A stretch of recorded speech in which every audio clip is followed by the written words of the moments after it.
Hello, ladies and gentlemen of the wonderful internet world. How's it going today, folks? Hope you're feeling well as always. I am Icy or Volk. You can call me by one of those two names, whichever you want to use. Just don't call me by a foolish name. Don't do that.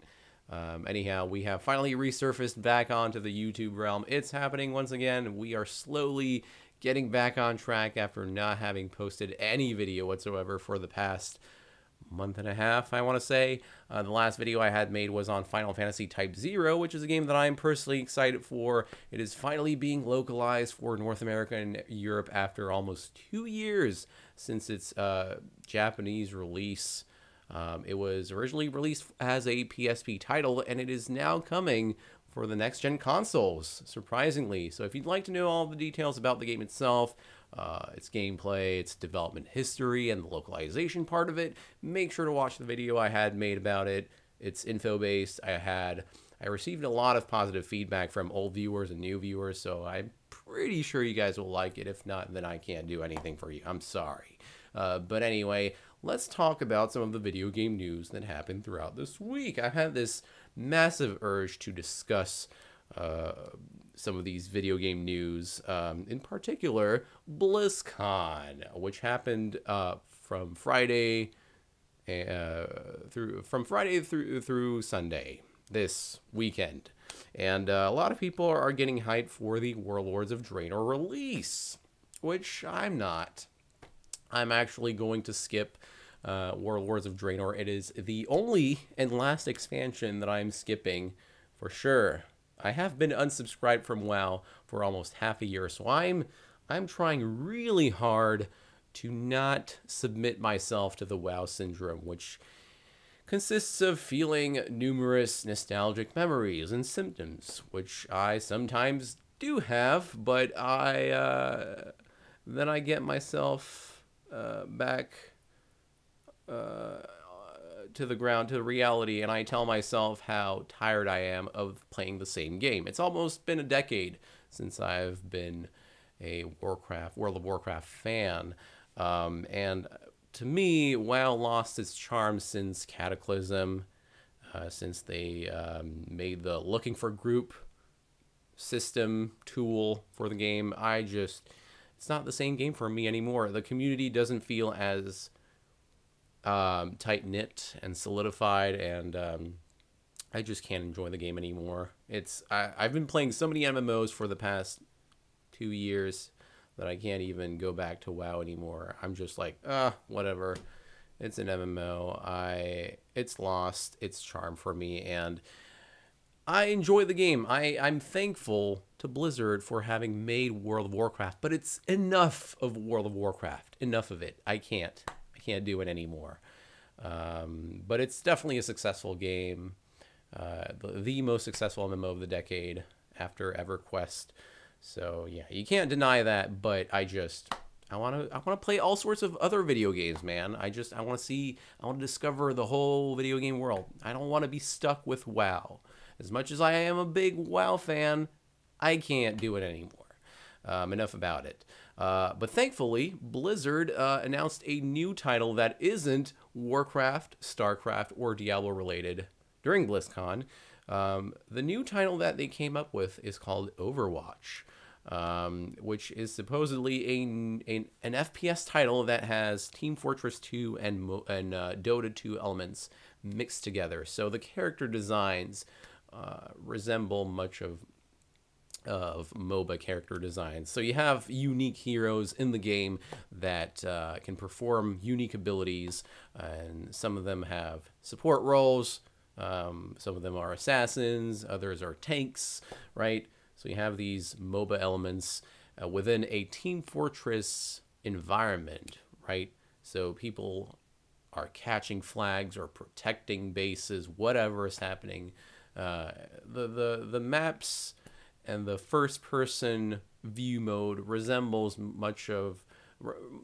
It's pretty similar to Quake and Team Fortress games. So this is a pretty interesting mix. Like, I'm actually interested in playing this game.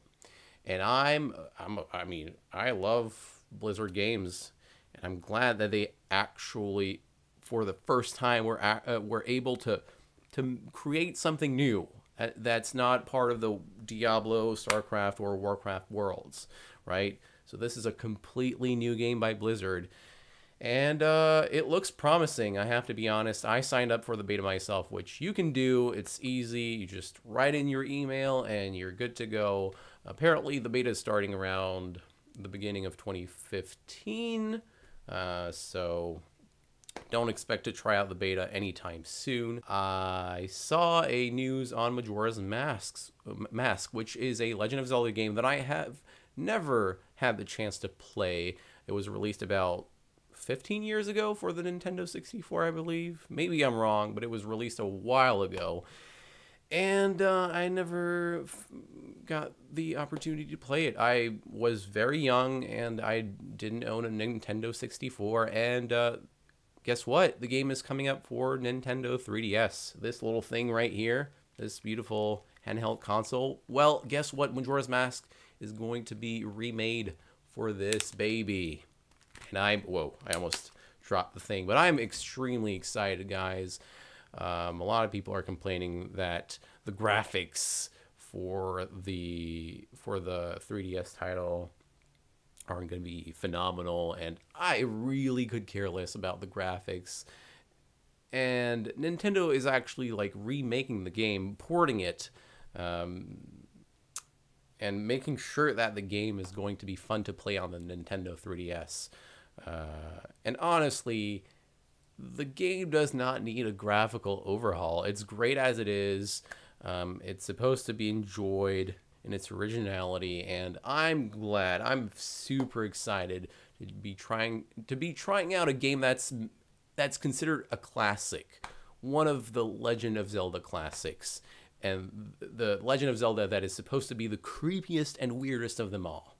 So I just can't wait. Next piece of news that I have is regarding Five Nights at Freddy's, which finally got its sequel, which was released today. I have never played Five Nights at Freddy's. It's apparently an indie game. I saw some of the footage on one of my friends' streams, and it looks fun. It's a very simple game. It's a horror-based title. It's not very complicated, but it looks like the sequel is pretty much the same game from what I've seen in the trailer and what people have said on news articles. And it's only $8 on Steam, so why would it have to be a completely new game? Like, I'd get Five Nights at Freddy's 2. But if it's exactly like the same game, like if there's absolutely no addition, or if it's the same story, then I'm not sure if I would get the game. And honestly, I don't really play horror games all that much. So if I would have gotten Five Nights at Freddy's, I would have pooped my pants instantly. Although, I guess I could buy it and play it on my stream. It would definitely be fun. Yeah, but I don't know. People are complaining that it's YouTube fodder, that the developers have only made this game so that it could get showcased by people like PewDiePie and other YouTube horror game personalities. I don't know. And next piece of news that I'd like to touch on is the Earthbound fan game that is coming up. That was being developed and is still being developed. It was developed for a long time already, and we finally have a news update from the developers themselves.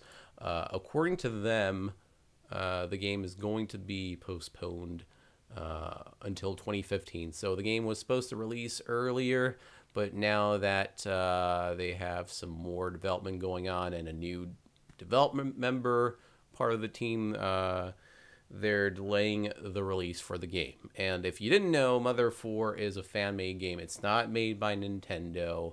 And if you're a major fan of Earthbound, you should be following this, because the development for this game is actually pretty good, I have to admit. It's not like, it's not just any fan game. There's a lot of investment going on for this game, and the developers Mother 4 are very passionate about what they do, and I don't know, if you loved Earthbound 1 and 2, and if you're a big fan of it, you should definitely be supporting these people because they're fans just like you, and they want their project to come to fruition. So, you know, the more support we show to these people, the better it's going to be for them. They're going to be more motivated to finish up this game, which is hopefully going to be released next year. And the last thing I wanted to talk about is Assassin's Creed Unity, which was released yesterday or today, I don't remember. But according to most reviewers and players who have wasted their $60 already, the game is nearly unplayable. The frame rate for the game is just unbearable, and I don't know. Like Ubisoft apparently didn't optimize the game for new gen consoles and for PC. And if you don't have a high-end PC, then it's just impossible for you to play the game. So basically what people are saying about this game is that you shouldn't be buying it right now. Just wait for Ubisoft to fix all the graphical issues and glitches within the game relating to NPCs. Just hold on. Hold on to your wallets. Don't give in yet. Reviewers aren't actually giving their reviews for this game yet because all they're encountering are bugs and early glitches and just terrible FPS. So they can't really review the game if they can't have a normal play session.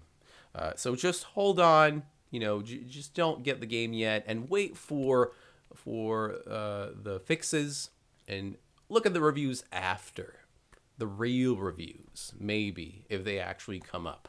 If Ubisoft ever actually fixes the game. But to me, this title just seems like just another Assassin's Creed game, which is a franchise that's been milked for far too long. And I don't know. I've never played through an Assassin's Creed game, so I can't really judge this latest one.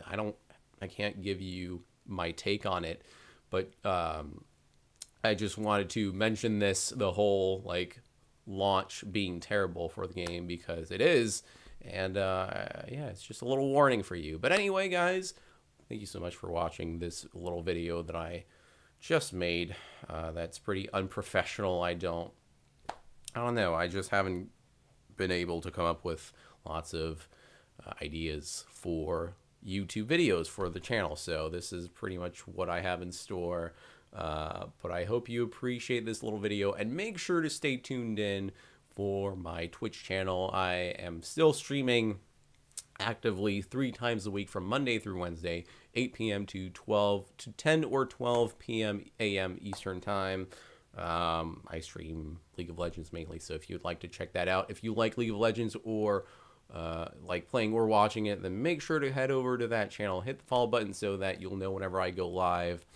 Take a look at the bio section, you know, just check out the schedule and everything. And don't forget to follow my Twitter, of course, where I post all of my updates. Yeah, that's it. Thank you for watching, and I'll see you soon. Goodbye, everyone.